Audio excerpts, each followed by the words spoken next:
오늘 제가 맡게 된 강의 주제는요, 어쨌든 여러분들께서 선수이시기 때문에 선수가 알아야 할 약에 대한 내용, 특히나 보디빌딩이라는 대회, 그 종목 특성상 가지게 되는 좀 그 특정 약물에 대한 뭐랄까요, 이해도가 굉장히 높아야 된다고 생각을 하는데요. 그 중에 하나가 이제 스테로이드라는 약물에 대해서 조금 더 자세하게 좀 알아볼 거고, 그다음에 당연하게 여러분들이 운동하는 과정에서 근손상이 일어날 확률이 높기 때문에 이거에 대한 대처를 어떻게 하면 좋을지에 대한 부분으로도 같이 설명드리고자 합니다. 이 교육은 제가 그 대한 보디빌딩 협회와 또 제가 운영하고 있는 이 스포츠 아카케라고 하는 이 단체와의 MOU를 통해서 하게 된 교육이라는 점 다시 한번 공지드리고요. 그냥 제 소개를 간단히 드리면 저는 이러한 이력을 갖고 있는 사람입니다.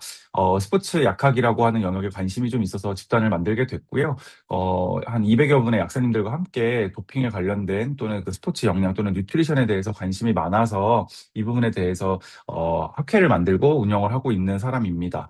더불어서 제가 앞에서 설명을 드렸지만 제가 이제 특히나 이제 뭐 보디빌딩 분들 또 트레이너 분들하고 교육하는 과정에서 여러분들이 드시고 있는 다양한 뉴트리션 제품을 보면서 조금 아쉬운 지점이 있었던 부분이 조금 있어서 그 부분을 조금 제 나름의 레시피로 좀 만들어 보면 어떨까 싶어서 만든 회사가 이제 스포츠팜이라는 회사고요. 이걸 통해서 이번에 대회에도 출전하시는 모든 분들한테 제품을 제공할 수 있는 좋은 기회가 생겼어가지고 마지막에 이거 활용법에 대한 얘기를 잠깐 하면서 마무리할 예정입니다. 이 외에도 스포츠 뉴트리션 또는 뭐 도핑 또는 스포츠 약학에 대해서 관심이 좀 많았고요. 또 운동을 뭐 보디빌딩 대회를 나갈 정도로 당연히 몸이 좋진 않아서 그냥 그 정도는 아니지만 그래도 운동에 대한 관심이 있고 또 건강 증진의 의미에서 운동이 굉장히 유의미하기 때문에 여러분들께서 뭐 트레이너도 아마 같이 현업에서 하시는 분들도 있을 텐데 그 현장에서의 그 다양한 사람들의 운동의 중요성을 좀 알리는 데에도 많은 일을 하고 있는 사람이기도 합니다. 요거는 그냥 간단히 그냥 넘어갈 건데요. 그러니까 처음 들어보시는 직업일 거라서 그냥 한번 설명을 드리는 걸로 하고요. 뭐 도핑이나 특히나 저는 더 관심 있는 게 부상이나 질병 쪽에서 의약품을 사용하실 거기 때문에 그거에 대한 관리 또는 도핑이라고 하는 잘못된 뭐 스테로이드 쪽에 대한 사용에 대한 부분에 대해서 어떻게 우리가 그 부작용이 뭔지를 좀 인지해야 되는 게 있기 때문에 그런 거에 대한 교육을 같이 하고 있음을 말씀을 드리고요. 스포츠 약국은 지금 사실은 체전에서 많이 24년 기매체전부터 잘 자리가 잡혀서 어, 25년 부산체전 그리고 올해 제주체전까지도 지속적으로 계속 운영이 되고 있습니다. 그래서 여러분들이 만에 하나 비의도적으로 정말 열심히 운동했던 그 결과가 물거품이 되지 않도록 약사로서 그 중간에서 역할을 하기 위해서 노력하고 있는 사람이라고 이해해 주시면 좋을 것 같아요. 앞에 서두가 좀 길었는데 이제 본격적으로 강의를 시작하도록 하겠습니다.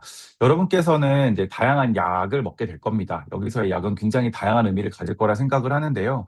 뭐 당연히 최근에 좀 환절기고 또 미세먼지도 많다 보니 또 운동량이 증가되면 자연스럽게 몸에 좀 면역이 저하되는 경향이 있기 때문에 뭐 감기 질환도 좀 많이 생기실 수도 있고 또 운동을 하시는 과정에서 근육통이라든지 아니면 또 무리하게 운동하는 과정에서 뭐 다치시거나 이런 경우도 분명히 생길 겁니다.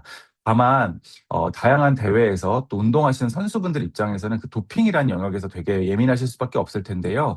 우리가 약과 영양제 또는 보충제 또는 해외에서 들어오는 직구 영양제 등에 대해서 사실 크게 차별이나 구별하기가 어려운 지점이 있기 때문에 여러분들께서 비의도적으로도 잘못하다가 도핑에 걸리는 사례가 있다라는 게 굉장히 안타까운 현 주소고요. 그리고 그렇다 보니 좀 암암리에 정보가 오고 가게 되는 경우도 너무 많고 또 잘못된 정보를 통해서 그냥 약물 자체를 그냥 복용하지 않는 뭐 이게 클린이다 이렇게 생각하시면서 좀 잘못된 방식으로 하시는 분들도 좀 있으신 것 같아요. 그래서 그 부분에 대해서 조금 오늘 좀 알려드리고자 이 강의가 있다고 말씀드리고 싶고요. 제일 중요한 건 여러분들께서 어떠한 제품을 선택을 하시든 어떠한 의약품을 고르든 어떠한 건강기능식품을 고르든 그게 어떠한 카테고리 안에 들어가 있는지는 파악하는 게 일단 제일 중요합니다. 내가 먹고 있는 게 일반 식품인 건지 약인 건지 건강기능식품인 건지에 따라서 국내 출시 기준으로는 다들 각각의 소관 법률과 제조 허가, 유통 판매, 그다음 표시 광고, 위생 품질, 부작용 관리 등이 다 다르게 법률에 의해서 제정되어 있기 때문에 내가 안전하게 보장되어 있는 식품군을 복용하고 있는지를 파악하는 게 가장 중요하다고 생각을 합니다.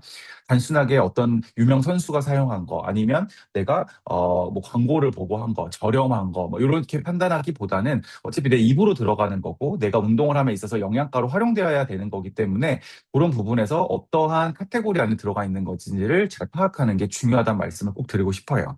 그래서 내가 선택한 보충제나 영양제는 어떤 형태, 그게 알약의 형태든 가루의 형태든 뭐 젤리의 형태든 뭐 필름의 형태든 어떠한 형태가 됐든 간에 부분이 가장 중요하다. 그래서 이런 부분에서 여러분들이 내가 지금 복용하는 게 어떤 건지 한번 파악해 보는 것도 굉장히 중요하다는 말씀을 드리고 싶어요.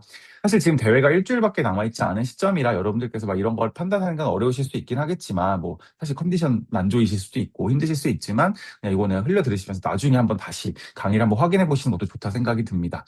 제가 요 내용 또 여러분들한테 막 글을 다 보여주면서 이거 다 알아야 됩니다라고 말씀드리고 싶은 게 아니었고요.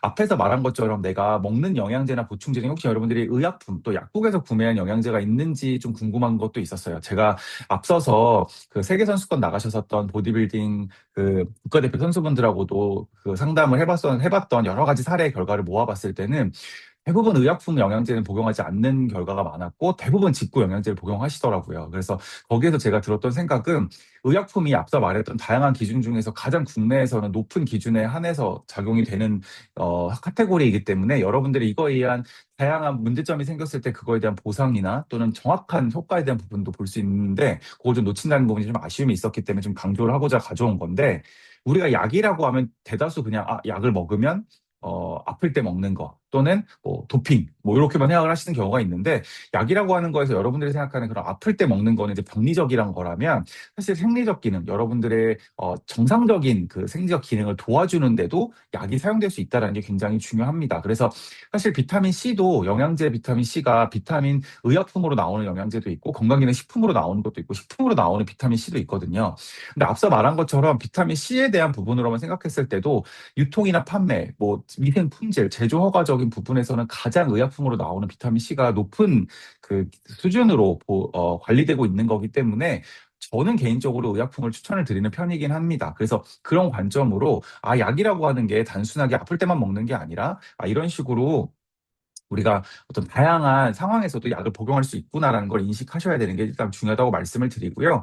또 혹시나 여러분들께서 약을 병원에서 처방을 받거나 이런 거에서도 그 처방된 의약품 안에서 약국에서도 판매되는 약이 있다. 그래서 여러분들이 도핑에 걸릴 때, 그 전문의약품, 그러니까 내가 처방을 받은 거에서도 걸릴 경우가 있지만 약국에서 구매하는 경우도 있다라는 거를 또 이걸 말씀을 드리고자 이 그림을 보여드리는 거고요. 제가 요거는 그냥 이제 간단히 설명을 드리고자 가져온 건데, 여기 있는 제품을 여러분들이 암기하라는 말이 절대 아니고요.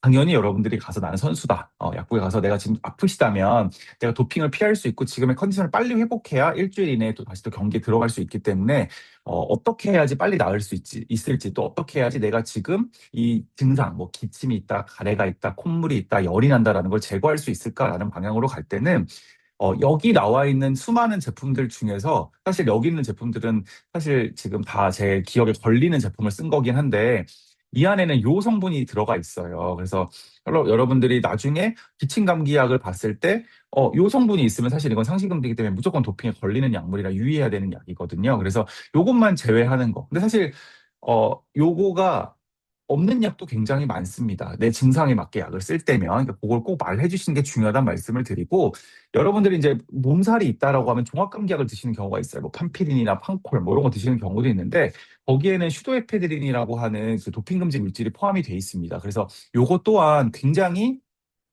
위험할 수 있다. 특히나 모든 종합감기약은 다 걸릴 수 있기 때문에 여러분께서 유의하셔야 될 부분은 내가 지금 몸살 기운이 있는 건지 종합감기인 건지를 좀 고민해 봐야 돼요. 여러분 종합감기약이라고 하는 건 그 안에 해열제, 기침약, 콧물약, 알러지약 이런 것들이 다 복합적으로 들어가 있는 게 몸살 종합감기약이라면 일반적으로 우리가 몸살이라고 하고 얘기할 때 얘기하시는 게 약한 콧물과 기침에 추가적으로 근육통과 해열의 증상만 보통 말씀하시는 경우가 많기 때문에 이런 경우에는 그냥 가장 간단한 수준의 약을 사용하시면 사실 그러니까 해열제 예를 들어서 그냥 제가 별로 권장은 안 합니다. 너무 그걸로 이렇게 고르시는 경향에 있어서 타이레놀만 먹어도 사실 상관은 없다라는 거죠. 거기다가 근육통약 같이 먹어도 사실은 전혀 도핑에 상관없고 도핑에 안전하게 약을 복용할 수 있다라는 지점을 여러분들에게 말씀을 드리고 싶었습니다.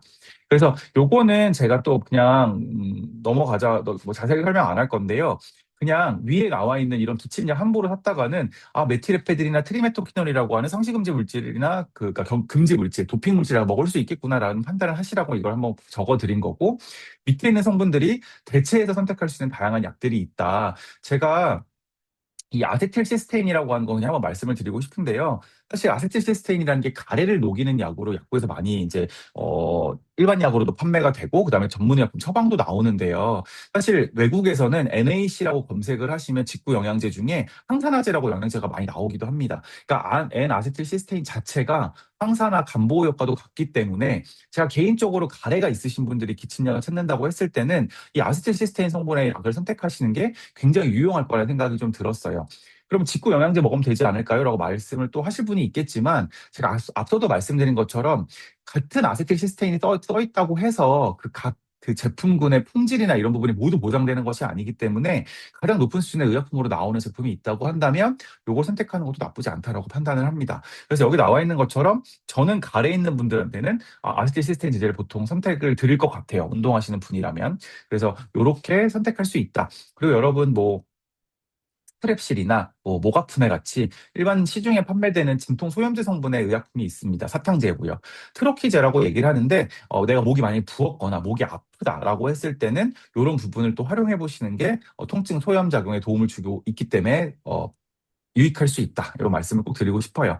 아마 지금 오늘부터 해서 다음 주 대회 전까지 일주일 기간 안에 사실 날씨의 이런 변화가 지금 너무 큰 시점이라서 또 여러분들이 포징 연습하시고 또 운동하시는 과정 내에서 땀을 많이 흘렸다가 발환이 되게 빨리 일어나기 때문에 감기 걸릴 확률이 굉장히 높기 때문에 그런 부분에서 조금 강조해서 설명을 드립니다.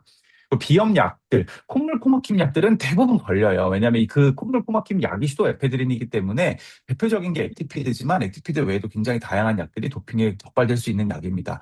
그렇기 때문에 이때는 어떤 선택을 하셔야 되냐면 내가 지금 그 알러지성 비염인 것 같다. 찬바람 때문에 코가 막힌다. 이런 느낌이라면 여러분 지르텍 같이 흔히 알고 있는 하루 한 알 먹는 항히스타민제 약을 먹으면 충분히 회복을 할 수 있고 불편하지 않게 운동하실 수 있거든요. 그래서 그런 부분으로 이해를 하시면 될 것 같다고 말씀을 드릴게요. 제가 강의를 준비할 때는 뭔가 많은 걸 알려드릴 것 같아서 강의 내용을 많이 넣었는데 생각해보니 여러분들이 지금 대회 일주일 전이시기 때문에 굉장히 컨디션이 썩 그렇게 막 대단히 좋을 거라는 생각을 또 안 해서 글이 많은 게 좋지 않을 거라는 걸 좀 뒤늦게 느껴가지고 여러분들이 그냥 강의를 들으면서 이렇게 지금 제가 좀 중요하다고 말하는 거 이야기하는 포인트 위주로 좀 자세히 들어주시고 추가적으로 아까도 말씀드렸지만 이거 지금 녹화하고 있기 때문에 제 개인적인 바람은 강의 그 녹화 된 본을 한번 나중에 좀 정식으로 한번 봐보시면 어떨까라는 생각이 좀 듭니다. 그리고 이거는 제가 좀 강조를 하고 싶은 건데 지금 여러분들이 여기 왼쪽에 적혀있는 영양 성분 중에 드시는 영양제가 있다면 지금 대회 기간에는 조금 오버도즈를 해도 좋다라는 말씀을 꼭 드리고 싶어요. 비타민 C나 아연이나 비타민 D 또는 프로폴리스 유산균 비타민 B군은 피로회복이나 에너지 대사 또는 면역에 굉장히 도움되는 영양소이기 때문에 여러분들께서 지금 이 시기에 많이 복용해 주시는 게 대회 전까지의 컨디션 회복에 굉장히 도움을 줄 거다라는 말씀을 꼭 드리고 싶고요. 단순하게 감기 예방뿐만 아니라 점막 쪽의 건강을 도움을 주기 때문에 아연이나 유산균 같은 경우는 여성분들 같은 경우에는 뭐 방광염이나 요도염 또는 남성분들 같은 경우에도 뭐 그 이외에 점막 쪽에 생길 수 있는 다양한 질환 등에서 다 도움을 받을 수 있거든요. 그래서 여러분들께서 이런 부분을 좀 잘 챙겨주시면 좋고요. 유산균 같은 경우 요새 여러분 뭐 운동 유산균 나와가지고 또 있지만 사실 저는 그 보통 추천은 잘 안 드리고요. 유산균은 그냥 유효균수 100억 정도 되는 좋은 회사, 그러니까 대표적으로 뭐 그러니까 원료사가 좋으면 좋거든요. 그래서 원료사가 좋은 걸로 대략 한 달에 한 3만 원꼴 하는 영양제, 유산균 제제를 꾸준히 드시는 것만으로도 운동에도 도움을 준다. 사실 운동 유산균이라고 저 뭐 다양한 회사에서 나오는 유산균들이 있어요. 근데 그게 그냥 개별 인정형이라고 해서 제가 볼 때는 그렇게 특이성이 큰 유산균은 아니라고 봅니다. 가격 대비. 그래서 저는 개인적으로는 시중에 있는 제품 중에서 적절한 가격대의 유산균을 꾸준히 복용하시는 게 전신 건강에 도움을 줄 수 있다라고 말씀을 드리고 특히나 지금 상황에선 더더욱 도움을 받을 수 있다는 말씀을 드리겠습니다. 그리고 요거 말씀드렸던 것처럼 뭐 피부 비뇨기과적인 질환, 여러분들이 땀을 많이 흘리고 뭐 얘를 착용하는 벨트라든지 장갑이라든지 이런 거에 닿는 접촉성 피부염이 생길 수 있기 때문에 요때 사용되는 약들도 굉장히 다양하다라는 거. 그러니까 연고의 종류도 다양할 수 있기 때문에 단순히 스테로이드 연고 막 바르는 게 좋지 않을 수 있다라는 거. 땀이 많이 나는 데는 오히려 곰팡이성 질환일 수도 있어요. 그래서 그런 경우에는 항진균제, 그러니까 어떻게 보면 우리가 무좀약이라고 말하는 연고를 써야 낫는 경우도 있습니다. 그래서 그거는 병원이라든지 약국에 가서 꼭 물어보시고 사용하시는 게 좋다고 말씀을 드리고요. 여성분들 같은 경우는 지금 운동을 과도하게 하다 보면 몸의 피로감이라든지 뭐 수면의 부족 등이 뭐 이런 걸 누적시킬 수 있어서 방광염이나 요동염 또 질염 등이 생기실 수 있는데 이런 경우에서도 한방약을 권하실 경우가 있어요, 약국에서는. 왜냐면 그게 좀 이렇게 항생제를 덜 먹을 수 있는 방법의 대안이라서. 근데 다만 시중에 판매되는 약들 중에서 한으로 된 용담 사간탕이라는 저 이렇게 여기 지금 용패탕이라고 나와 있는데 요거는 특정 회사 제품인 거고, 이거 외에도 그냥 용담 사간탕이라고 하는 이름으로 되어 있는 의약품이면 도핑에 걸리질 않는데, 이거에 좀 성질을 강화시킨 뭐 요비신, 요신, 요로신이라고 하는 요런 알약제형으로 나오는 한약재에는 마왕이라고 하는 도핑 적발이 걸릴 수 있는 약이 포함이 됩니다. 그래서 요런 거 굉장히 유의하셔야 돼요. 그래서 요런 부분 조금 유의하시고, 그다음에 피곤하니까 당연히 입병 나게 되죠. 그래서 입병 나면 뭐 아프타치를 쓰거나 오라메디를 쓰거나 페리덱스를 쓰는 경우도 있으실 텐데, 어떤 걸 쓰실지는 모르겠지만 구내염 점막에 도포하는 연고 제형들이 대부분 도핑에 적발될 수 있게 바뀌었습니다. 체제가. 예전에는 스테로이드가 이게 그 뭐라 하냐 글루코코르티코이드라 그래서, 여러분 소염시키는 스테로이드는 복용하는 거랑 주사제의 일부만 적용이 됐었다가 전체 주사 점막을 통한 구강 통과도 다 그 도핑에 적발되는 걸로 변경이 되면서 이러한 구내염 연고나 패치 약들도 유의하셔야 되는 약이기 때문에, 특히나 지금 일주일 정도 남은 시점에서 생기셨다면 더더욱 이런 거 사용은 좀 주의하셔야 된다는 말씀을 드리고요. 그리고 여기 나와 있는 것처럼 이러한 영양소들을 복용하는 게 좋은데, 예를 들어서 내가 여기 엘시스텐 이런 거 따로 나 먹을 수 없는데 의인 이런 거 어떻게 하지라고 하는데, 시중에 약국이나 아니면 병원에 약국에 가시면 그런 약들 중에서 피부염 아니면 내가 구내염이 있다라고 말했을 때 그 구내염 연고를 주세요 하면, 구내염 약 먹는 약을 주세요 하면 그 약에 대부분 이런 구성을 가지고 있습니다. 왜냐하면 구내염 약이라는 건 결국 그 구내염을 회복시키기 위한 약이다 보니까 영양 성분이 들어가는 경우가 많거든요. 그래서 이런 식으로 되어 있다. 그리고 내가 혹시나 오메가3를 먹고 있다라고 한다면, 사실 오메가3는 특히나 저는 보디빌딩 하는 분들한테 많이 추천을 드리는데 정말 유익한 영양소예요. 그래서 뭐 하루에 한 알 드시는 분들이라면 저는 두 알, 세 알 먹어도 상관없다고 봅니다. 여러분들이 운동량을 고려했을 때는. 그래서 오메가3는 염증 완화뿐만 아니라 뭐 중성지질 대사에도 도움을 주지만 안구 건강이라든지 뇌 건강, 피부 건강에도 다 도움을 주기 때문에 복용하시는 거를 추천드린다. 그럼 이때 또 혹시나 뭐 궁금하신 것 중에 뭐 대마종자유 이렇게 나오는 경우가 있는데, 사실 저는 영양제라고 하는 거는 그 뭐라 그럴까요? 컴팩트하게 딱 주요한 거를 잘 먹는 게 중요하다고 보는 주의라서, 오메가3 대마종자유가 있다면 저는 개인적으로 오메가3를 추천을 드리기는 합니다. 근데 뭐 드시고 있던 제품이 있다면 그거 마저 다 드시고 그 이외에 혹시 선택을 하실 수 있다면 변경하시는 게 좋다고 생각을 하고요. 여기서부터는 이제 여러분들이 이제 다쳤다, 삐었다 했다고 했을 때 어떻게 대처해야 될까에 대한 부분에 대한 건데, 최근에 업데이트된 부분을 좀 가져왔어요. 저도 뭐 라이스나 프라이스나 뭐 이런 걸로 많이 이제 설명을 했었는데 최근에 많이 변경된 부분이 있어서, 지금은 과거에는 아이싱을 하는 거가 당연히 됐었었는데 최근에는 아주 급심한 통증이 아니면 아이싱을 하지 않도록 권장하고 있습니다. 그리고 진통소염제 복용도 별로 추천을 안 드리고 있어요, 처음에 초기에는. 근데 요거에 대한 부분은 이제 간단히 잘 적어놨는데, 염증 억제제라고 하는 게 여러분들이 다 다쳤어, 삐었어, 뭐 골절이 생겼어, 또는 굉장히 과하게 인대 쪽이 부상을 입었을 때 뭐 그 부위가 붓기 시작하면서 빨갛게 되는 과정이, 그 과정 내에서 몸에서는 그거가 회복 과정이기 때문에 몸에서 정말 많은 회복 물질과 항염증 물질을 만들어내는데, 이때 그 진통 소염제를 먹어버리면 이 염증 반응 자체를 억제하는 거, 어떻게 보면 회복 반응이라고 할 수 있는 이 반응을 억제할 수 있기 때문에 무조건적인 진통소염제 복용을 추천은 안 하고요. 어, 그, 여기 나와 있는 이거 최적 부하 같은 경우는 내가 운동을 할 때 완전하게 뭐, 기부스를 해서 운동을 제한시키는 게 아니라 적절한 운동량이 필요하다는 내용이니까, 이거는 이제 여러분들이 잘 아실 걸 생각하고 넘어가고, 아이싱에 대한 부분도 초반에는 이제 무조건 하야는 거였는데, 이 혈관 자체를 수축시키는 거가 이런 회복물질의 이동에 좀 방해를 줄 수 있기 때문에 오히려 초창기에는 아주 통증 제어용이 아니고 활용하지 않는다라는 거. 그러면 약을 먹지 말라는 거냐라고 할 수 있는데요. 이런 거에 대해서 이제 어떻게 보통 얘기를 하냐면, 뭐 복잡하게 써놨지만 뭐 멀티 모델을 접근을 최우선하는데, 여기서 말하고 싶은 건 국소용 엔세이드 뭐냐? 파스예요, 파스. 근데 이 파스라고 하는 게 바르는 파스도 있고 붙이는 파스 다양하게 있는데 여러분들한테 말씀을 드리고 싶은 건 여기서 말하는 국소용 엔세이드 우선 권고라고 했을 때 엔세이드는 그 그러니까 비스테로이드성 진통 소염제인데 요 비스테로이드성 진통 소염제라고 하면 약이잖아요. 그러니까 우리가 파스가 어디야? 어디서도 팔고, 마트에서도 팔고, 편의점에서도 팔고 다 팔지만, 의약 외품으로 나오는 파스 안에는 엔세이드 성분이 들어갈 수가 없고요. 의약품으로 들어가는 파스만 이게 들어갈 수가 있어요. 엔세이드가 약이다 보니까. 그래서 여러분들이 약국을 통해서 구매하는 파스만이 이런 엔세이드 파스라고 이해를 해주시면 되고요. 물파스나 겔파스 같은 경우도 당연히 물어보시는 게 좋습니다. 진통소염제가 들어간 파스인지를 한번 확인해 보시고 구매를 하신 다음에 우선 사용하는 게 좋다. 그래서 우선 사용하고도 내가 그게 잘 회복이 안 된다라고 했을 때 그 다음 진행되는 게 약이다. 그래서 저는 여기 엔세이드 아세트아미노펜 썼지만 아세트아미노펜이 대표적으로 많이 여러분들이 아시는 약이 타이레놀입니다. 그래서 이 타이레놀과 엔세이드를 구분한 거, 엔세이드는 탁센 이런 약들이 엔세이드인데요.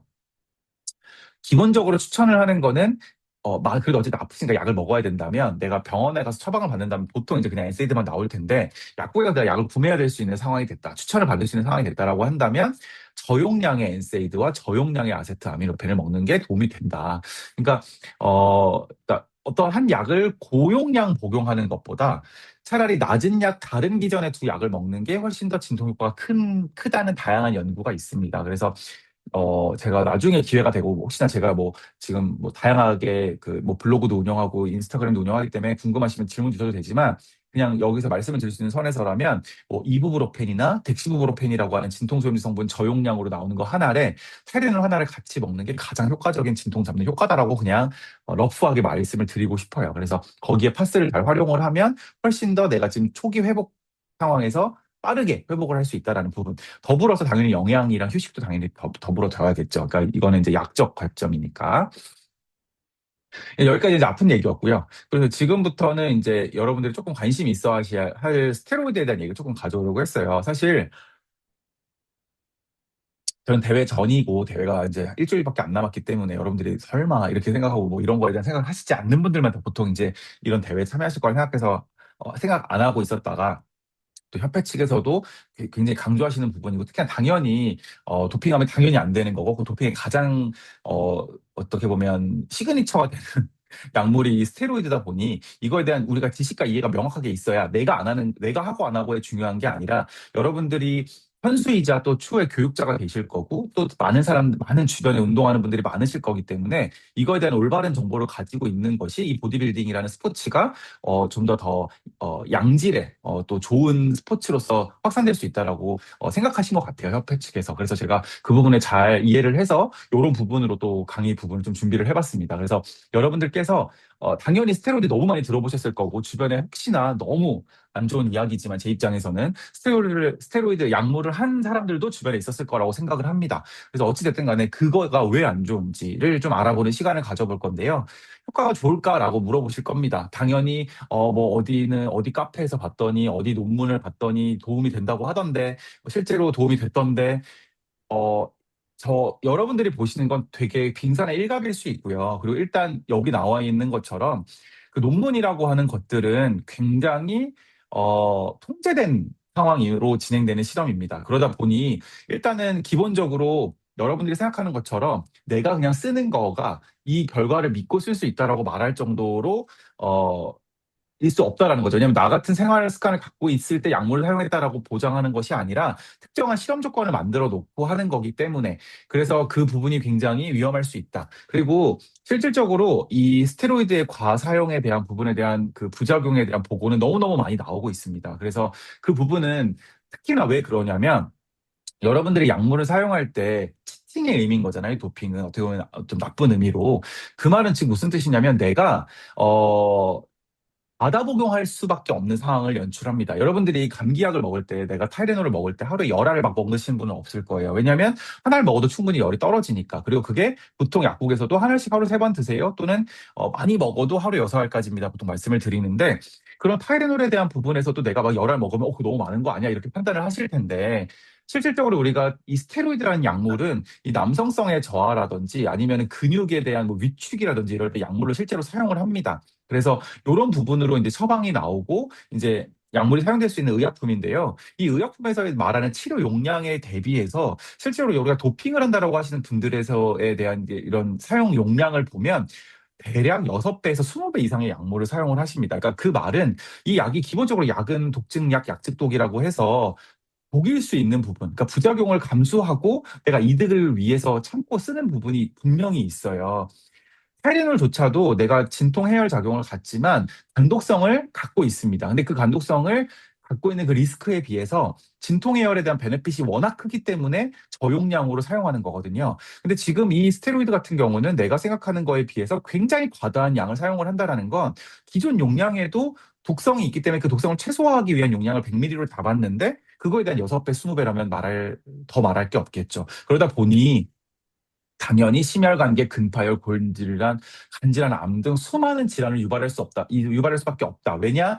스테로이드 호르몬은 성호르몬이라고 하는 어찌 보면 호르몬이라고 하는 걸 몸에 집어넣는 건데 화학적으로 호르몬이라고 하는 건 내 몸 전신에 영향을 미칠 수가 있습니다. 여러분이 남성성을 띠는 거, 여성성을 띠는 우리가 사춘기를 겪을 때 그 변화를 주도하는 게 결국 성호르몬인 거거든요. 그러니까 내 몸의 전반적인 모든 변화를 그때 우리가 한번 딱 성인이 되는 과정을 거치는데 그 과정을 그 호르몬 하나가 거의 다 책임을 진단 말이에요. 그 호르몬을 과다하게 듣는다라는 것 자체가 당연히 내 몸에 얼마나 지대한 영향을 끼칠지는 여러분들이 제가 더 얘기하지 않아도 이해할 거라고 생각을 합니다. 그래서 그런 방향으로 이해를 해주시면 되는데 그럼 이게 뭐냐? 이 단백동화 스테로이드라고도 얘기를 하고 뭐 아나볼릭 스테로이드라고 하고 뭐 안드로겐 아나볼릭 스테로이드라고도 하고 막 복잡하게 다양한 이름으로 말하고요. 복잡하기 때문에 여러분들이 그냥 스테로이드라고도 얘기를 많이 합니다. 근데 다만 스테로이드가 S9에 그러니까 또 글루코코르티코이드라고 하는 다른 스테로이드도 있어요. 아까 말했던 저희가 그 포타치나 입에 붙이는 뭐 그 우리 구내염 걸렸을 때나 뭐 습진 났을 때 바른 연고에 들어가 있는 스테로이드 같은 경우랑 다르거든요. 완전히 반대 성질을 갖는 스테로이드라서 사실은 아나볼릭 스테로이드라고 말하는 게 가장 정확하고요. 아니면 뭐 단백동화 또는 AAS라고도 말을 합니다. 그래서 이거가 여기 나와 있는 이 AS의 풀네임이 아나볼릭 안드로제닉 스테로이드인데 이 아나볼릭이 단백동화입니다. 단백동화. 동화라고 하는 건 내 몸 안에 있던 저분자가 고분자가 되는 과정을 동화작용이라고 하는데요. 단백질을 동화한다라는 말은 결국에 근육을 만들어낸다라는 말과 같습니다. 그래서 그런 개념으로 이 단백동화 스테로이드가 있다라는 그 단백동화라는 이름이 아나볼릭에 붙어서 내가 이거를 맞게 되면 근육이 증가될 수 있다라는 걸로 판단하시면 되는 거고요. 안드로제닉이라고 하는 건 남성화, 남성처럼 보여지는 것. 그래서 뭐 체모가 증가한다거나 목소리가 변성된다거나 할 수 있는 거죠. 그래서 보통 여성분들 중에서 그 보디빌딩 선수분들 중에서 아나볼릭을 사용하시는 경우 중에 이런 부작용이 나오는 경우가 해외 사례에 대다수 나오게 되고 있죠. 그래서 이런 부분이 있다라는 거 이해를 하시면 될 것 같고요. 그럼 왜 이 아나볼릭이라고 하는 게 일으키냐, 남성화를, 그러니까 그 단백 동화를. 사실 우리 몸 안에는 이 안드로겐하고 이 안드로겐이라는 게 아까 말했던 그 아나볼릭 스테로이드예요. 이 아나볼릭 스테로이드가 들어오면 이 아나볼릭 스테로이드를 이 그 잡아주는 수용체를 만나게 됩니다. 그럼 수용체는 결국 이게 신호인 거죠. 그 이 신호를 통해서 mTORC1이라고 하는 걸 자극하는데 이건 뭐냐면 단백질 인산화효소 복합체요. 그러니까 복잡하게 돼서 아실 필요는 없지만 이 mTORC1이라는 게 내 세포 안에 있는 어떤 내 혈관 내에 있는 어떤 효소에 어떤 게 자극이 되면서 이게 세포 안에 있는 걸 자극하는 거죠. 세포 안에서 얘가 자극이 되면 수많은 들이 작용을 시작하게 됩니다. 그래서 이게 결과적으로 단백질 합성을 증가시키고 근육 합성 증가까지 간다는 거죠. 근데 문제는 뭐냐면 이 작용점이라고 하는 mTORC1에 대한 얘기만 하는데 안드로겐이 사실 이것만 하지 않는다는 거예요. 그러니까 이것만 하는 것이 아니라 더 많은 수많은 대사를 하고 있는데 우리가 근육에 집중을 하다 보니 이것만 보게 되는가에 이제 문제라고 말씀을 드리는 거예요.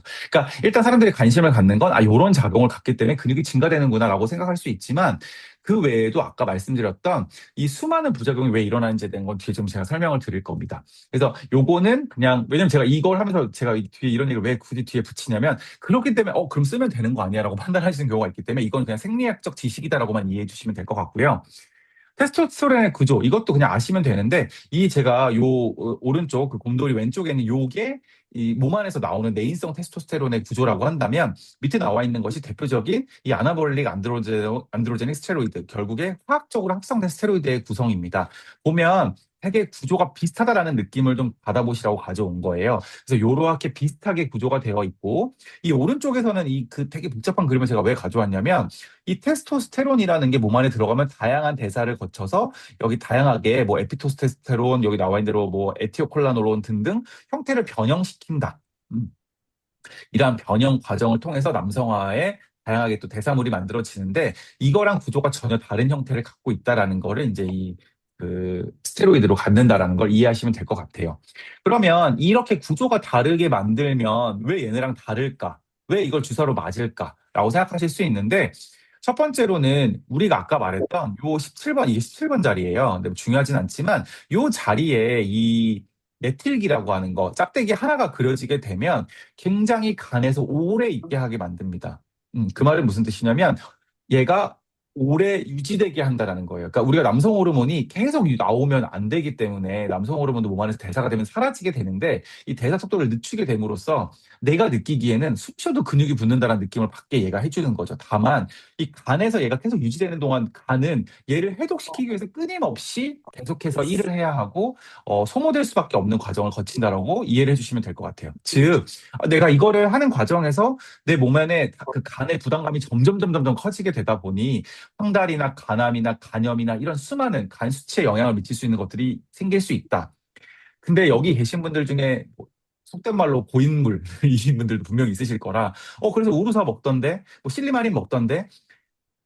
우루사랑 실리마린 같은 경우는 단순하게 우루사 같은 경우는 췌장이라고 하는 성분을 넣어주는 거고, 실리마린 같은 경우는 간세포를 재생해주는 효과가 있다고 한다고 하지만, 이 지금 이 우리 예를 들어서 우리가 스테로이드를 시작을 하면, 예를 들어 시작을 하게 된다면 과연 여러분들이 한 번만 하시겠어요? 하게 된다 그러면 지속적으로 하게 될 수밖에 없고 영농도 증가할 수밖에 없습니다. 왜냐면 여러분들이 혈압 순수라고 하고 그냥 에라 모르겠다 약 써야겠다 이런 상황이 돼버리신다면, 그렇게 됐을 때 간은 이미 비가역적, 그러니까 손상을 회복할 수 없는 상태 정도까지 가버리게 돼요. 그럼 그때 돼서는 우루사랑 뭐 이 실리마린 자체로 회복이 될 수가 없는 상태가 돼버립니다. 그러니까 이거는 어 이게 여러분들이 생각할 때 내 몸이, 그러니까 과학적으로 이렇게 제가 생리학적으로 A는 B고 B는 C입니다. 그러니까 그럼 B에 문제가 생기면 뭘 넣어서 회복하면 되겠네요라고 할 정도로 간단한 기계같이 운영돼 있지가 않아요. 그러니까 우리 몸은 유기체이기 때문에 내가 설명한 건 제가 수많은 우리 몸 안의 대사 중 일부만 말씀을 드리는 거라, 이 일부가 일으킬 수많은 다른 이펙트에 대한 얘기를 뒤에 부작용으로 말씀을 드리겠지만, 이걸 또 해결할 수 있는 방법이 또 없어요. 그러니까 여러분들이 여기서 당연히 저는 이제 바라건대, 그리고 우리가 계속 그렇게 나아가야겠지만, 보디빌딩 하시는 분들은 클린하게 가셔야 될 텐데, 클린해야 될 목적은 어떻게 보면 건강하게 운동하기 위함인 거라고 저는 생각이 듭니다. 그래서 여러분들 이 지점을 꼭 고민해 보셨으면 좋겠다는 생각이 들고요. 추가적으로 이건 이제 앞서 말씀드린 게 이제 먹는 약 기준인 거고요. 주사제도 있던데라고 하면, 주사제 같은 경우는 이제 또 다르게 해가지고 이 17번 위치를 또 다르게 바뀐 거예요. 에스테르화라고 말을 하는데, 에스테르 들어보신 분도 분명 있을 것 같은데, 뭐 화학 전공이나 이런 걸 하시는 분들은 이 에스테르라고 하는 게 약간 기름기를 띠고 있어요. 그러니까 물보다는 침류성이라고 해서 물에 잘 녹기 때문에, 이 주사라고 하는 건 우리가 유기용매라고 하는, 그러니까 약간 기름 같은 거에 녹여야 되는데 거기에 약이 잘 녹고 또 몸 안에 들어갔을 때 수용성이면 금방 대사를 해서 빠질 텐데, 지용성이다 보니까 조금 더 유지가 된다. 그리고 대포 주사라 그래가지고 이 호르몬 주사들은 보통 이런 식으로 운영하는 경우가 많은데, 지방에다가 저장시켜놔서 스물스물 나오게 하는 경우가 있어요. 근데 이 문제가 뭐냐면, 이 수주간 이 혈중 농도가 유지가 된다는 건 뭐냐면, 여러분들이 내가 지금 사춘기가 아닌 상태고 이미 성장이 완전히 돼 있는 상태에서 지속적으로 남성 호르몬이 나오는 상황이 되는 거고, 심지어 알약 같은 경우 내가 복용을 중단하면 되는데, 뭐 돌출혈이니 뭐 말도 안 되는 말이 있지만, 뭐 어쨌든 그런 복용을 중단하면 그만이지만, 그 중단하면서 이제 바로 끝이긴 하지만, 뭐 대사가 지나는 시간을 1, 2주면 끝이지만 주사는 훨씬 더 오랜 시간이 걸릴 수 있다. 그래서 이런 회복 기간에 대한 부분도 훨씬 크고요. 간독성에 대한 부분도 훨씬 더 얘가 안전하다고 말은 하지만, 이거는 그 대비적으로 안전하다는 거지 결론적으로는 동일합니다. 결론적으로는 동일하다라는 부분. 그냥 이 둘의 차이 안에서 그나마 안전하다라는 얘기를 하는 거지, 똑같이 굉장히 안 좋고 얘보다 오래 간다라는 장점을 갖고 있다라는 거지, 둘 중 어느 거에 더 나아서 선택하라는 의미가 아닌 거기 때문에, 이런 특징을 갖고 있다는 걸로만 이해를 하시면 될 것 같아요. 신체적 부작용에 대한 부분은 정말 다양한데 제가 그냥 한 페이지로 그냥 가지고 와봤어요. 일단 오른쪽으로 오면 뇌압과 우울증 공격적 성향, 눈과 피부의 황색화, 입냄새, 여성 목소리의 변화, 뭐 심장마비 뇌졸중, 유방비대 혹은 축소, 구토 설사, 간암, 악성 종양, 신장질환, 복부 통증, 뭐 고환수축 및 성기능 장애, 인대약과 기타 등등 이렇게 나와 있습니다. 일단 첫 번째로 남성분들을 기준으로 말씀을 드리면 왜 고환수축과 성기능 장애가 올까? 이런 걸 보시면 이 오른쪽에 이 그림을 보시면 고위 중추에서 시상하부, 내세축 이런 복잡한 얘기가 나와 있는데 결국에 테스토스테론이라는 것이 통해서 우리가 정자를 만드는데요. 이 라이디 세포라고 하는 데에서 그러니까 테스토스테론을 생산을, 얘가 반응에 이게 정자를 만드는 건데, 이게 테스토스테론이 너무 과다하게 되면 라이디 세포에서 시상하부에 대한 부분에서 억제를 시킵니다. 그만 만들어도 돼. 근데 지금 내 몸에서 만든 테스토스테론이 아니라 화학적으로 들어온 테스토스테론도 똑같이 반응을 해요. 그러니까 내가 몸 안에서 고위중 시사형부에서 점점점 어떤 생각을 하냐면 정자 안 만들어도 돼. 몸 안에 충분히 있으니까 계속. 그러니까 정자가 떨어질 때쯤 계속 테스토스테론이라고 하는 우리가 적절한 양이 이게 항상성을 유지하면서 왔다 갔다 하는 건데 이걸 인위적으로 내가 올려버리니까 몸에서는 얘 진짜 뭐 완전 테토남이네 뭐 이러면서 이제 유지가 되는 거죠. 완전 유지가 되는 상태가 되다 보니 얘 안 만들어도 돼. 그만해. 해서 이제 정자를 안 만들어 버리게 되고, 어, 우리가 그러면 다시 재개하면 되지 않을까 하는데 생각보다 이런 것들이 이게 한번 그러니까 퇴화되는 느낌이랑 비슷하다고 이해를 하시면 돼요. 그러니까 어느 순간 얘가 이제 딱 샷다를 내려버리면 나쁘게 말하면 이제 성불구자 쪽으로 갈 수도 있는 상황이 됩니다. 중단하더라도. 그래서 그런 부분을 유의하셔야 되고, 아까 요거 지금 왼쪽 아래에 좀, 남성분들의 여유증이라고 얘기를 보통 하는데 여성화를 얘기하는데, 여성화 같은 경우는 보통 어떤 작용인 거냐면, 테스토스테론이 많은 거면 남성화 아닌가요? 아까 말한 털이 나고 막 이런다고 얘기를 했는데, 그러니까 남성 호르몬이 사실 여러분들 여성분들은 여성 호르몬이 있잖아요. 근데 스테로이드라고 하는 거에서 남성은 남성 호르몬, 여성은 여성 호르몬을 만드는 게 아니고 테스토스테론에서 콜레스테롤이라고 하는 어떤 그 구조, 스테로이드 구조가 만들어지면 이걸 통해서 성호르몬을 만드는데 처음에 테스토스테론을 만들고 이거를 변화시켜서 에스트로겐으로 만듭니다. 즉 뭐냐면 여성분들도 당연히 남성 호르몬이 있어야 되고요. 남성도 여성 호르몬이 있어야 돼요. 다만 이거 양에 대한 비율 차이 때문에 각각의 남성성, 여성성을 드러내는 건데 그러니까 남성분들 같은 경우도 여성 호르몬을 만듭니다. 근데 양이 굉장히 적겠죠. 근데 상대적으로 내가 남성 호르몬을 너무 많이 집어넣으면 아까도 말했지만 몸 안에서는 남성 호르몬이 너무 많네. 그러면 여성 호르몬으로 빼는 우회 작용을 더 촉진하게 돼요. 그래서 그걸 이제 아로마타제라고 해서 방향화 효소라고 하는데 이걸 통해서 그러니까 에스트로겐 양이 증가하게 됩니다. 그럼 에스트로겐 양이 증가되면 어떻게 되겠어요? 여성화가 되겠죠. 그러다 보니 이런 여유증이 생길 수도 있고 유즙 분비가 생길 수도 있고 굉장히 다양한 문제가 유발되게 된다. 근데 이거는 그 여성들은 나 이거 먹으면 여성화되는 거 아니에요라고 말할 수 있지만 그것도 잘못된 게 여성 호르몬은 이미 여성분들은 많기 때문에 상대적으로 남성 호르몬이 많이 들어왔을 때 아까 말했던 그런 안드로제닉한 남성화된 부작용을 더 많이 겪을 수밖에 없겠죠. 그러니까 사실 양쪽 다 굉장히 불행한 삶이 되는 거죠. 남성은 여성화되고 여성은 약간 남성화되고 그러니까 이런 부작용이 생길 수 있기 때문에 당연히 사용하지 말아야 된다는 말씀을 드리는 거고 근육에 대한 부분의 증가가 단순하게 내가 생각하는 것처럼 내가 원하는 쪽에 근육이 생기는 게 아니고 전신에 근육이 생기다 보니까 장기들에도 근육이 붙게 되고 이 전반적인 근비대로 인해서 장기의 압박들도 많이 올 수 있어서 심장 발작이라든지 뭐 간비대라든지 그 이외에 수많은 부작용을 유발할 수 있고요. 음. 그런 부분이 있고 또 이 아까 말했던 이 고안 요 과정을 통해서 이 고안의 축소를 통해서 당연히 더더욱 그 정자의 생성 부분이 억제될 수밖에 없다라는 부분까지도 추가가 됩니다. 그리고 여기 많이 화내 보이시는 분이 있는데 이것도 이 아나볼릭이라고 하는 거 남성성의 증가인 게 여러분들이 느끼기에 그냥 신체적인 부분도 있겠지만 정신적인 영향도 굉장히 커요. 무슨 말이냐면 우리가 뭔가 승부욕이 타고 막 뭔가 열심히 하게 되고 막 이런 작용이 사실 남성 호르몬에서 나오는 어떤 그런 작용인데 그러니까 아까도 말했지만 남성이라서의 문제가 아니라 남성 호르몬 여성도 있습니다. 그러니까 남성 호르몬의 작용이라고 이해를 하시면 돼요. 테스토스테론의 작용. 근데 이게 과도하게 많이 들어오게 되면 이 도파민하고 뭐 세로토닌이라고 하는 몸 안에서의 뭐 그런 뭐 몸의 뭐 아드레날린 같은 다양한 그 기분과 어떤 어떤 내 그 상황의 고조를 만드는 다양한 호르몬들이 굉장히 불규칙해져 버려져요. 그래서 너무 우울했다가 너무 좋았다가 너무 우울했다가를 반복하게 되는데 사람이 이런 감정의 파고를 막 겪게 되면 자살 시도나 자살에 대한 유혹이 생기게 될 정도로 감정에 대한 그게 피폐해짐을 느낍니다. 그래서 굉장히 좋지 않겠죠. 그러니까 어떻게 보면 이런 스테로이드라고 하는 게 너무너무 좋지 않다라는 거. 그러니까 여러분들이 당연히 선택하지 말아야 되겠고 혹시나 유혹을 하는 친구가 있다고 한다면 더더욱 그 친구를 갱생시키고 계몽시켜줘야 한다라고 말씀을 드리고 싶어요. 이게 뭐 대회 일주일 남은 시점에 갑자기 제가 막 이런 얘기를 설파하는 것도 웃기긴 하지만 여러분들이 대회를 마치고 나서도 계속 운동을 하실 분들이고 또 그 운동을 하는 과정에서 수많은 또 그 보디빌딩 선수들을 만나시게 되실 분들이고 또 훌륭한 또 그 선수분들을 키워주실 분들이시기도 하시기 때문에 여러분들이 잘 알고 계시는 게 중요하다 말씀을 드립니다.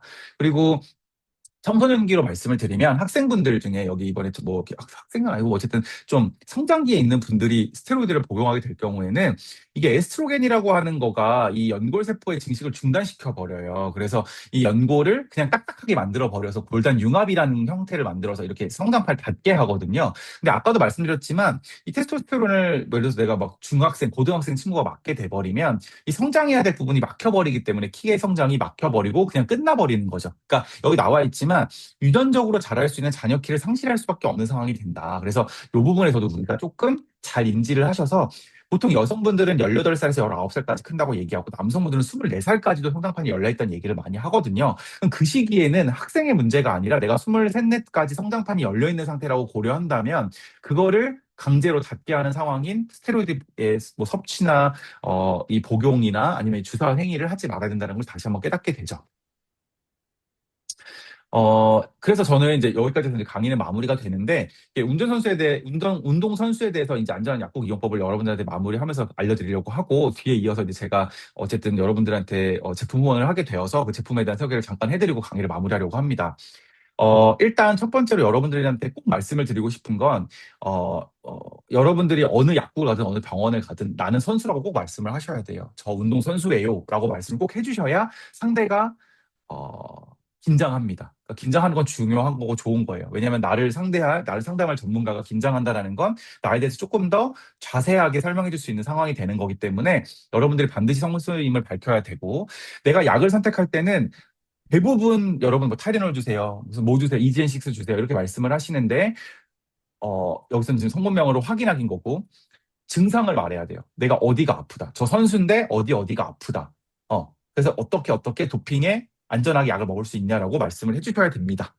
그래서 당연히 약사한테 도핑 여부를 꼭 물어봐야 되는 거고 그리고 가능하다면 여러분들이 불시에 또 여러분들이 정말 훌륭한 선수가 되셔서 RTP라고 하는 이제 불시 검문 도핑 선수의 지원 명부에 올라가실 수도 있잖아요. 훌륭한 선수가 되셔서. 그건 사실 저는 어떻게 보면 명예라고 보거든요. 근데 그런 선수가 되셨을 때를 대비하시더라도 내가 먹고 있는 복약, 내가 먹고 있는 약이 뭔지에 대해서 늘 메모하시고 정리하시는 습관이 필요하다. 그래야 문제가 생겼을 때 그거에 대해서 어떻게 대처할 건지에 대한 문제가 나오게 됩니다. 그래서 제가 이렇게 됐을 때 얘기하니까 어떤 결론이 더 다다르냐면 영양제 복용이나 보충제 복용에서 여러분들이 조금 더 신경을 쓰셔야 돼요. 내가 뭘 먹고 있는지. 안 먹는 게 능사가 아니고 또 많이 먹는 것도 능사가 아니고 내가 지금 어떠한 영양제나 보충제를 먹고 있는지 한번 재점검할 필요가 있다. 대회 마친 이후에.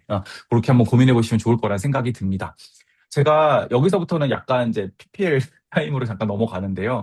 사실 저는 뭐 어찌됐든 간에 이 앞선 강의에 대한 내용은 그런 내용이어서 여러분들이 잘 인지했을 거라 생각이 들고요. 제가 이번 여러분들 대회 참여하시는 모든 선수분들한테 이걸 본품 한 박스씩 드리는 걸로 후원 계약을 대한약사랑 맺게 됐어요. 그래서 제공하게 되었는데 저는 사실 이 제품을 만들 때 부스터란 이름이 있지만 각성 성분을 안 넣는 게 제 목표였었어요. 왜냐하면 운동하시는 분들 대부분 여기 계신 분들이 야간에 밤에 교육하시고 강습하시는 분들이 너무 많은데 그거에 대비해서 늘 부스터 커피를 입에 다시고 뭔가 각성되는 뭐 부스터를 드시는 경우가 많던데 그건 당연히 수면 방해로 연결이 되고 또 이뇨작용 촉진으로 연결되는 과정 속에서 내가 원하는 어떤 진정한 각성 효과 딱 운동 그 상황에서만의 그 운동 펌핑만 효과를 보지 장기적인 관점으로 봤을 때는 전 별로 몸에 도움이 되지 않는다고 판단이 좀 서서요. 제가 좀 고민을 했던 건 결론적으로는 근육에 피를 많이 보내는 거.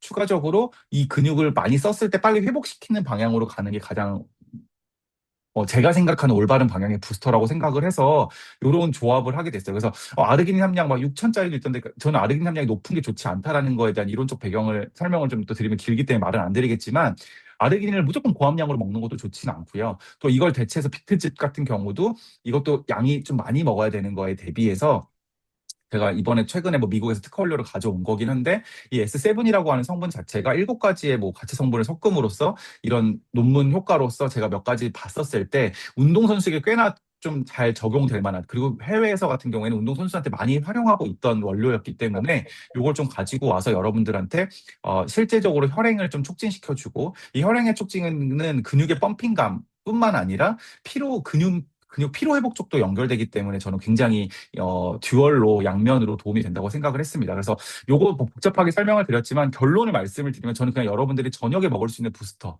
그러니까 저녁에 운동하시고 교육하시면서 강의하시면서 또는 운동하시면서 내가 수면에 방해받지 않으면서 운동감, 여러분들이 운동하실 때 느낌이 오는 거잖아요. 근육에 뭔가 혈류가 돈다라는 느낌을 받게 하는 거. 추가적으로 운동 이후에 이 근육에 상처가 났거나 근육이 성장하는 과정에서 생길 수 있는 염증이나 이런 부분을 좀 제거하는 방향으로 조금 집중을 해봤기 때문에 여러분들께서 그거에 대해서는 굉장히 이번에 받으셔서 한번 드셔보시면서 좀 체험을 해보셨으면 좋겠다는 생각이 들고요. 저는 개인적으로 뭐 운동 전 말은 여기 써놓긴 했어요. 제품을 낼 때 이렇게 써야 돼가지고. 근데 저는 개인적으로 이렇게 그냥 이렇게 오픈하게 말할 수 있는 상황이라면 언제 먹어도 상관은 없습니다. 그냥 하루 한 번 먹으면 되시는 거라고 생각하시면 되고, 저는 개인적으로는 커피 대용으로 복용하시길 권장은 드려요. 근데 뭐 하루 종일 운동하시는 분들인 경우도 많다 보니 뭐 오전 운동에는 커피 복용할 수 있기 때문에 뭐 저녁 운동에 사용하시는 것도 권하긴 하고요.